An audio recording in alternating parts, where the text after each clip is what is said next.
Hi friends, మీకు ఈ video నచ్చితే ఈ వీడియోని లైక్ చేయండి, సబ్స్క్రైబ్ చేయండి. విక్రాంత్ చేసిన ప్రయోగంతో గాయత్రి పాప నిద్రలోకి జారుకోగానే గాయత్రీదేవి నయనికి కనిపిస్తూ ఉంటుంది. అయితే నయని గాయత్రీదేవి వచ్చినన్న విషయం చెప్పకుండానే అలా షాకింగ్గా చూస్తూ ఉంటుంది. అదేంటి, పెద్దమ్మ వచ్చిందా లేదా అని వల్లభ అడుగుతూ ఉంటాడు. అప్పుడే తిలోత్తమ ఉన్నట్లుండి వెనక్కి తిరిగి చూడగా అక్కడ నిల్చొని ఉంటుంది.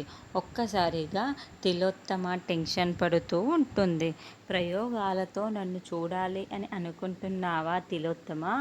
నా చేతిలో చచ్చావే నువ్వు అని గాయత్రీదేవి తిలోత్తమ గొంతును నలుముతూ ఉంటుంది. ఏమైంది మమ్మీ, అసలు పెద్దమ్మ వచ్చిందా లేదా అని వల్లభ అడుగుతూ ఉంటే, అమ్మ వచ్చి ఉంటే నయని చెప్పి ఉండేది కదా అని విశాల్ అంటాడు. అయితే నా ప్రయోగానికి ఫలితం ఇదే. పెద్దమ్మకి గాయత్రి పాపకి ఎటువంటి సంబంధం లేదు అని విక్రాంత్ చెబుతూ ఉంటే, ఉంది విక్రాంత్ బాబు అని నయని మనసులో మాత్రమే అనుకుంటూ గాయత్రీదేవిని అలా షాకింగ్గా చూస్తూ ఉంటుంది. ఇక గాయత్రీదేవేమో తిలోత్తమ ప్రాణాలు అలా తీసేస్తూ ఉంటే తిలోత్తమ విలవిలలాడిపోతూ ఉంటుంది. ఏమైంది మమ్మీ, నిల్చున్న దగ్గరనే మెలకలు తిరిగిపోతున్నావు అని వల్లభ అడుగుతూ ఉంటాడు.